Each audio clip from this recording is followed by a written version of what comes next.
2 নম্বর প্রশ্ন, খুলনা 1 আসনে জামাতে প্রার্থী কৃষ্ণনন্দী ইসলামী সংগঠন থেকে এরকম একজন প্রার্থী দেওয়া কতটুকু যুক্তি করে? তো নবীজিরে মক্কা মদিনা তৈয়বা হিন্দু বৌদ্ধ খ্রিস্টান ইহুদি নাসারা সবাই ম্যান্ডেট দিচ্ছে, তো সেটা কি? সে যদি কোরআনের আইনের পক্ষে ভোট দেয়, ইমান আনা তো তার শর্ত না। রাজনীতির ভাব যদি বলে যে ভাই, যদি জামাত সরকার গঠন করে, ইসরায়েল যদি জামাতের সাথে সে চুক্তি করে, হিন্দু ভাইয়ের এমপি হবে, অসুবিধা কি? এটা কথা কয় না। আইন পরিষদে সে সদস্য হবে, ওয়েলকাম। বুঝবা, জামাত যেটা বুঝছি এটা তোমরা 200 বছর পরে বুঝবা। তুমি মদিনা সনদ কিভাবে ছিল, হুদাইবিয়ার সন্ধিটা কেমন করে করছে, এখানে তো সব পররাষ্ট্র স্বরাষ্ট্র সকল চুক্তি এখানে। হুদাইবিয়ার সন্ধি সব চুক্তি মুসলমানের বিরুদ্ধে। আল্লাহ কইরা ফাতেহুম মুবিন।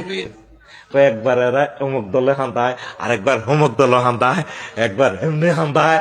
বোঝো নি কিছু? ইসলামের চুক্তি নীতি বোঝো?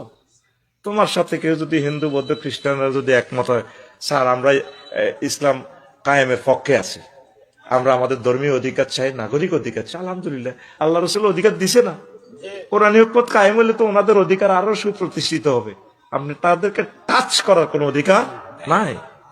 ইসলামে তো অধিকার সুরক্ষিত করে সকলের।